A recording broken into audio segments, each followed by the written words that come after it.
আসসালামু আলাইকুম। আমার নতুন একটি ব্লগে সবাইকে ওয়েলকাম। আশা করছি সবাই ভালো আছো। আমাদের বাড়ি থেকে বের হয়ে মাঠে যাওয়ার রাস্তা। এটা হচ্ছে মোর ২ টা বটগাছ। এদের কিন্তু বিয়ে হয়েছে। ধুমধাম করে গ্রামের মানুষ কিন্তু এদের বিবাহবার্ষিকী পালন করে। আর এটার উদ্যোক্তা কে জানো? আমার এক কাকা। তো উনি এই ২ টা গাছ লালন পালন করেছে, লাগিয়েছে, ওনাদের বিয়ে দিছে এবং প্রতি বৎসর কিন্তু উৎসবও হয়। এই রাস্তাটায় আমার অনেক স্মৃতি, অনেক, অনেক ভালোবাসা, অনেক ভালো লাগা। কিন্তু আজকে আর সেটা নাই।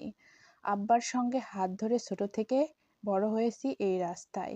এই মাঠে, এই রাস্তায় হাজারো স্মৃতি। আজকে আমার আব্বা কিন্তু আমার মাঝে নাই। আব্বাবিহীন বেঁচে থাকা অনেক কষ্ট।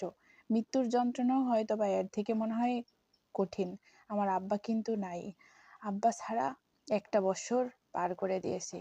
খুব কষ্ট হয়, আব্বাকে খুব মনে পড়ে, খুব মিস করি। কিন্তু হাহাকার করে মনের ভিতর চিৎকার করে কাঁদতে ইচ্ছা করে, আব্বা বলে ডাকতে ইচ্ছা করে, আব্বাকে কোথাও খুঁজে পাই না। আব্বার হাতের স্মৃতি, আব্বার লাগানো কলার গাছ, কাঁধে কাঁধে কলা হয়েছে। জমিগুলো যারা দেখভাল করে তারা কখনো আমাদের বাসায় খবর পাঠায় না, তারা কখনোই আমাদেরকে জানায়নি যে এত সুন্দর কলা হয়ে আছে। আর এই কলাগুলো তারা খায়।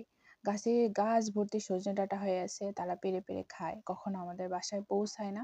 তো আজকে যখন আমি বাসায় এসেছি, আম্মা অসুস্থ, অনেক দিন থাকবো বলে, তখন মাঠে কোথায় কি আছে, মনের ভিতর হাজারো কষ্ট লুকিয়ে আব্বার স্মৃতি বুকের মধ্যে ধারণ করে পথ দিয়েছি। আব্বার যেখানে যেখানে জায়গা আছে, যেখানে যেখানে স্মৃতি আছে, সেই সব জায়গাগুলোতে, যেখানে আব্বার সঙ্গে আমি প্রতিনিয়ত যাওয়া আসা করেছি, সেই সব জায়গাগুলোতে আবার যাওয়ার। প্রচণ্ড বাতাস বইছে, মৃদু বাতাস বইছে।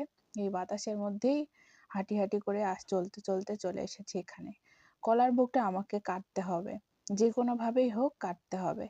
তো আমি তো মেয়ে, রাস্তা দিয়ে অনেক মানুষ যাচ্ছে দেখছে, তবুও আমার একটুও খারাপ লাগছে না, কারণ এই কাজগুলো যে আমি আমার আব্বার সঙ্গে করেছি, অভ্যস্ত, পারবো করতে। তো অবশেষে অনেক কষ্ট করে এখানে এসে পৌঁছে সবকিছু দেখে মনের ভিতরে কি যে ঝড় বইছে, এটা বাহিরে যে ঝড়, মৃদু বাতাস বইছে, এটা তো কিচ্ছু না। কিন্তু আমার ভিতরে যে ঝড়টা বইছে, এটা কাউকে আমি দেখাতে পারতেছি না। অবশেষে অনেক কষ্ট করে কলার বগিটা কাটছি, কেটে এখানে রাখছি। তো এটা তো ছড়াতে হবে, এরকম করে তো আমি নিয়ে যেতে পারবো না। এত বড় কলার একটা বগ বসছে, আর এত বড় একটা ছড়ি হয়েছে, এত সুন্দর, তেল চুয়ে চুয়ে পড়তেছে, ইচ্ছে করছে কাঁচাই খেয়ে নিই। কিন্তু না, এটা পাকলে অনেক ভালো লাগবে, আর এটা সবার সঙ্গে ভাগ করে খাইতে অনেক বেশি মজা লাগবে। সবার সঙ্গে বলতে আমার আব্বার রেখে যাওয়া শেষ চিহ্ন, শেষ স্মৃতি, শেষ ভালোবাসা, এগুলো তো দান করতে হবে, খাইতে হবে, সবাইকে দিতে হবে। যার কারণে খুব যত্ন করে এখান থেকে নিয়ে যাওয়া। যদিও আমার যতটা ভালোবাসা এই গাছগুলোর প্রতি, এই জমির প্রতি, এই জিনিসগুলোর প্রতি অন্য মানুষের তা নেই। থাকলে হয়তো এই জমিগুলো যখন তারা চাষ করে, জমির সাইডগুলো যত্ন করতো, গাছগুলো যত্ন করতো, সবকিছু যত্নে রাখতো। কিন্তু না, তারা সেটা করে না। তাদের যতটুকু প্রয়োজন জমি থেকে ফসল তোলা, ফসল ফলানো, ততটুকু করেই তারা চলে আসে। জমির আশেপাশে দিয়ে দেখলে দেখতে পারবে যে কতটা জঙ্গল হয়ে গেছে। কিন্তু আমার আব্বা যখন এই জমি চাষ করতো, তখন কিন্তু আমাদের জমিগুলো অনেক পরিষ্কার ছিল। গাছ ভর্তি সজনে ডাঁটা হয়ে আছে, কখনো একটা সজনে ডাঁটা পেড়ে আমার আম্মার কাছে পৌঁছায়নি। আমি আম্মাকে 200 টাকা কেজি সজনে ডাঁটা বাজার থেকে কিনে খাওয়াই। আজকে জিদ করে, রাগ করে যখন জমিতে আসার পরে জমির আশেপাশের মানুষজন বলতেছিল যে তোমাদের কাছে অনেক সজনে ডাঁটা হয়, কিন্তু তোমাদের বাড়িতে পৌঁছায় না। পৌঁছাবে কেমন করে? আমাদের যে মাথার উপর ছায়া নেই, আমার আব্বা যে নেই, যে এগুলা দেখভাল করতো, যে মাকে এগুলো নিয়ে যায় দিত, সেই তো আর আমাদের মাঝে নাই। কেমন করে পৌঁছাবে? মানুষ খুব স্বার্থপর, খুব বেইমান। এইজন্য কোনো মানুষকে বিশ্বাস এই করতে কামাই হয় না, আনতে গেছিলাম। ভালোবাসতে হয় না, আর নিজেদের এই কোনো কামাই কিছুর আনতে দায়িত্ব যাইয়ে দিতে হয় না। ধুইকে একবারে জীবন আমার শেষ হয়ে গেছে, আমি আর কথা বলতে পারতেছি না। এই কামাইয়ের জন্যে এত কষ্ট। নিজের গাছের জিনিস মানুষে খায়, আর হচ্ছে আমরা হচ্ছে দেখি শুধু। আমাদের শুধু দেখা ছাড়া আর কোনো কাজ নাই। মানুষে মানুষের ভালো মন্দ মানুষ আছে না, আমার এই জিনিস মানুষে খায়, কিন্তু কোনো দিন আমার এই নাম নেয় না যে দিয়ে আসি।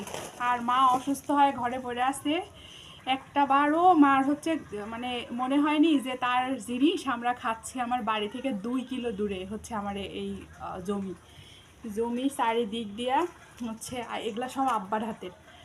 মানে এই জিনিসগুলা শুধু আমার কাছে জিনিস না, এগুলার সাথে আমার আব্বার কত স্মৃতি, আব্বার কত ভালোবাসা যে জড়াই আছে বলি শেষ করতে পারবো না।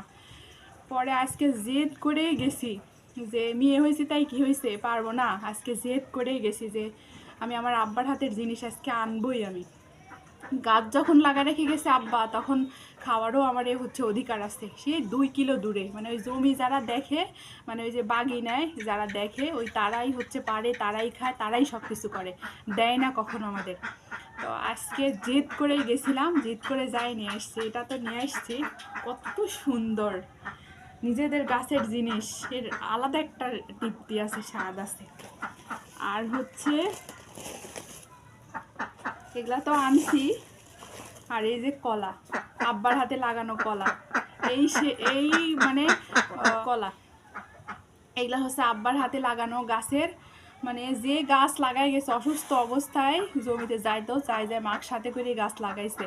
তা আব্বা তো এখন নাই, আব্বার হাতের এই ফল এখন আছে। এগুলার সাথে যে আব্বার কতটা মায়া আর কতটা ভালোবাসা জড়িত, একমাত্র সেটা আমি একমাত্র অনুভব করতে পারি, আর আমার মা অনুভব করতে পারে এগুলার সাথে আমার কতটা ভালোবাসা জড়াই আছে। তো অনেক হয়েছে, একটা দুইটা না, অনেকগুলা হয়েছে, অনেকগুলা কলার পাতা দিয়ে আমি সুন্দর করে করে নিয়ে আসছি। এই যে মানে সবগুলাই এরকম হয়েছে, এত সুন্দর। এই যে এই যে অনেকগুলা, এখানে আমি এই করে দেখাই।